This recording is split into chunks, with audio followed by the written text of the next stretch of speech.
नमस्कार विद्यार्थी मित्रांनो, पोलीस भरतीसाठी आपण एक रॅपिड फायर म्हणून सिरीज सुरू केली आहे. यामध्ये आपण रोज क्वेश्चन घेतो. चला तर मग आजचे क्वेश्चन सुरू करू. हे क्वेश्चन तुमचा फुल सिलेबस कव्हर करणार आहेत. प्रश्न पहिला, नाक कापणे या वाक्यप्रचाराचा अर्थ काय? याचं उत्तर आहे अब्रू जाणे. प्रश्न क्रमांक 2, कानावर येणे याचा अर्थ काय? ऐकण्यात येणे. प्रश्न क्रमांक 3, हात झटकणे याचा अर्थ काय? याचं उत्तर आहे जबाबदारी टाळणे.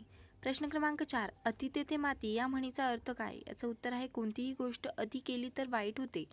प्रश्न क्रमांक 5, उंटावरून शेळ्या हाकणे याचा अर्थ काय? दुरून कारभार पाहणे. प्रश्न क्रमांक 6, घरचा आहेर याचा अर्थ काय? याचं उत्तर आहे घरातीलच त्रास.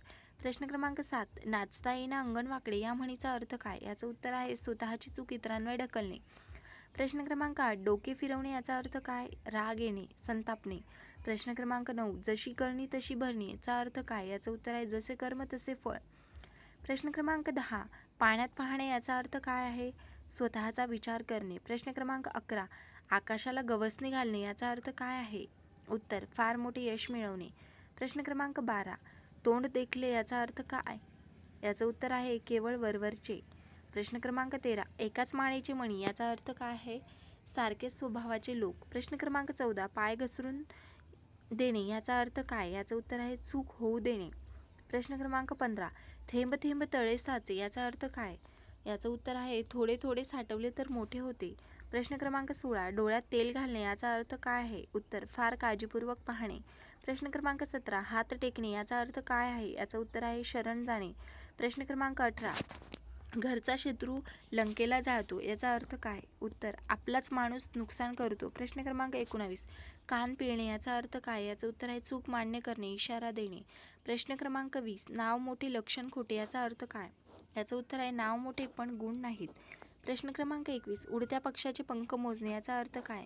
याचं उत्तर आहे फार चाणाक्ष असणे. प्रश्न क्रमांक 22, हातावर पोट असणे याचा अर्थ काय? रोज कमाई करून जगणे. प्रश्न क्रमांक 23, चोरट्याच्या उलट्या बोंबा याचा अर्थ काय? याचं उत्तर आहे चूक करूनही इतरांवर आरोप करणे. प्रश्न क्रमांक 24, मनावर घेणे याचा अर्थ काय आहे? गंभीरपणे विचार करणे. प्रश्न क्रमांक 25, तोंडाला पाने पुसणे याचा अर्थ काय? याचं उत्तर आहे निराक्ष होणे. प्रश्न क्रमांक 26, भिंतीला कान असतात याचा अर्थ काय? याचं उत्तर आहे गुपित लवकर उघडते. प्रश्न क्रमांक 27, उगीच पाय पसरू नयेत अर्थ काय? याचं उत्तर आहे आपल्याला मर्यादेत राहावे. प्रश्न क्रमांक 28, डोळे उघडणे याचा अर्थ काय? याचं उत्तर आहे जाणीव होणे. प्रश्न क्रमांक 29, कष्टाला फळ असणे याचा अर्थ काय? मेहनतीचे फळ मिळते. प्रश्न क्रमांक 30, एका हाताने टाळी वाजत नाही याचा अर्थ काय? याचं उत्तर आहे दोघांची चूक असणे. हे व्हिडिओ तुमचा फुल सिलेबस कव्हर करणार आहेत. व्हिडिओ आवडल्यास लाईक करा, शेअर करा अँड सबस्क्राईब करा आणि नेक्स्ट पार्टसाठी मला कमेंट करून कळवा.